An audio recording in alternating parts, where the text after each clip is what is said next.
Senator Kramer, thank you. And I smiled at Dr. Elnahal because he and I have this conversation on such a frequent basis. And I, again, would remind, based upon what you said, and I would remind veterans and the VA that one of the categories by which you qualify for community care is when it's in the best medical interest of the veteran, determined not by the VA, but determined by the veteran and his or her healthcare provider. And so when you talk about the bureaucracy, I mean, a determination of best medical care, best medical interest is something that is certainly available to a veteran and certainly ought to be recognized by the VA. That is not the topic of the hearing.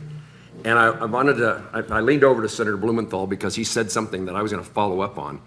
We have, in many instances, used this hearing as an opportunity to commend and congratulate the success of the PACT Act.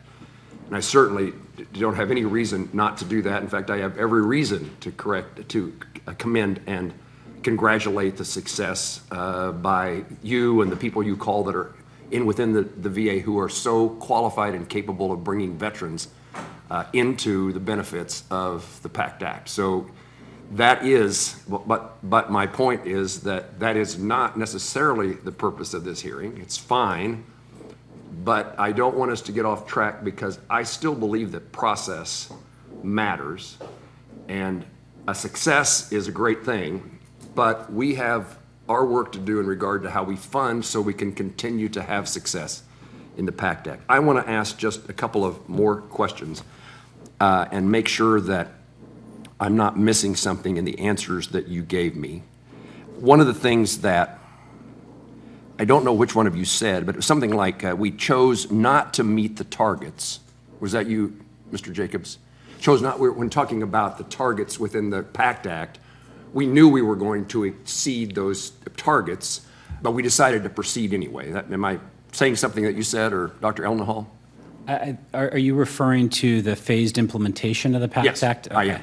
Yes, sir. This is not a criticism. Yeah. I'm not trying to trick you in any way. It's not a criticism. Yep. But that's the kind of thing that suggests to me that when you're making that decision, it's a point in time in which it would have been useful to notify Congress. Hey, we're there, we're doing well, and yes, I mean, we intentionally. One of my concerns about the PACT Act when we originated this effort was the ability of the VA to meet the needs of veterans when so many veterans were already in line waiting for benefits and services. And we put those provisions in there. Yeah. And I would not be one who spends time saying we should slow things down. If a veteran needs care, I want the VA to provide that care. So not a criticism, just a suggestion that that's a reminder about you knew something was happening, and I don't want to keep beating this, but that was a suggestion that you be picking up the phone or sending a letter or testifying in a hearing that we're moving forward faster than what the PACT Act anticipated. Senator, I believe we made that announcement at the time of the law's enactment, and it was based on an analysis that we concluded. We identified we had the authority to accelerate. And in fact, since the law's implementation, we've had more than about 340,000 veterans who now are getting PACT benefits that would not have been eligible, 60,000 of whom have cancer. And as we made that analysis, it was not only about delivering these earned benefits more quickly, but it was also the potential inefficiencies that we would have experienced by some of the processing challenges. So we thought that this was in the best interest of the veteran and also more operationally focused. And my only point then, Mr. Jacobs, would be that you made that decision at the time of the enactment, the signing into law of the PACT Act, and then didn't tell us that how that was proceeding, and yet you waited until you crossed the T's and dotted the I's on the estimates before telling us in the day after the hearing. I've made my point. I'm just trying to point out that I've made my point. Let me ask this. I want to make certain that I understand. While I've been complaining that we didn't receive notice, and perhaps that sounds personal that I didn't receive notice, to my knowledge, neither did the chairman or the ranking member and chairman in the House or the Appropriations Committee. But let me ask that question. Did anybody within the administration, the VA, or OMB notify anyone in Congress the leadership of the Senate or House, am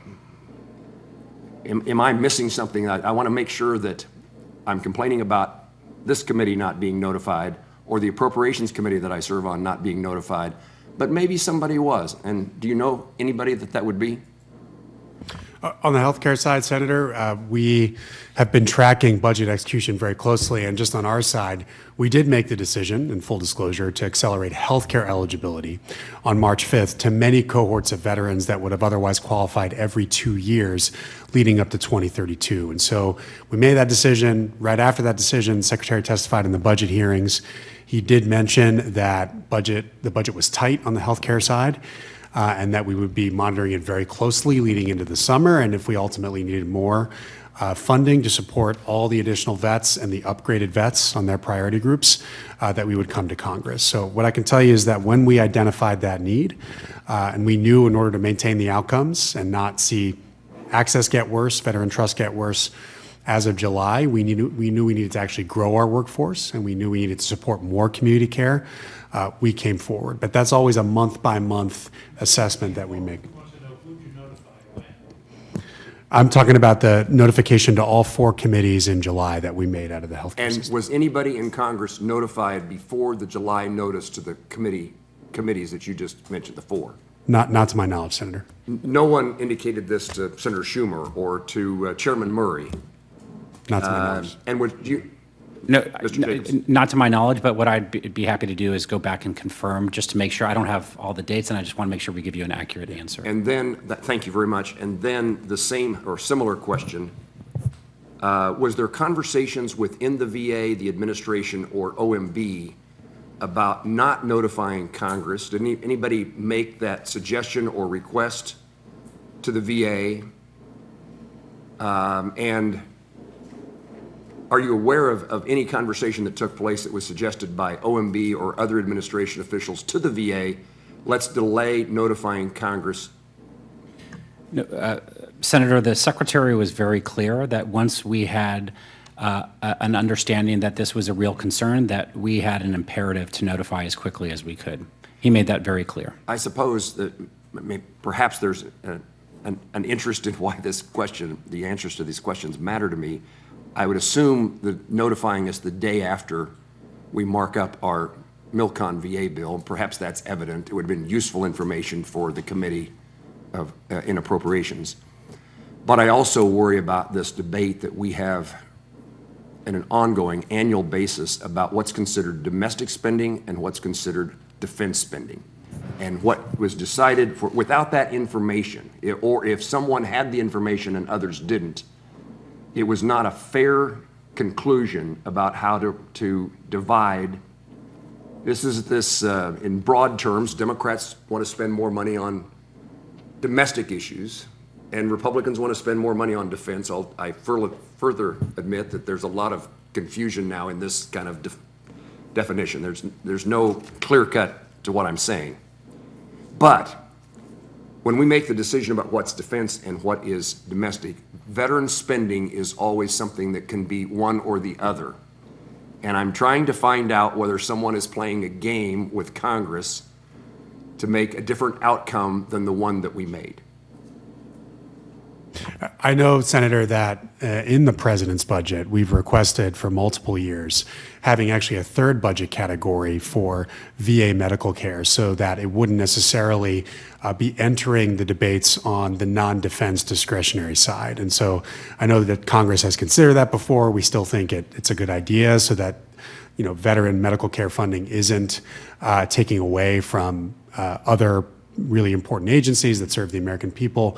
I still think that's a good idea so that we don't allow for some of these other debates to interfere with what veterans need. And so I just wanted to make that point. But neither one of you or anybody that you've talked to is aware of that conversation taking place with direction or suggestion as here how we can tip the scales one way or the other in regard to what decision the leadership of Congress, the leadership of the Senate and House is going to make.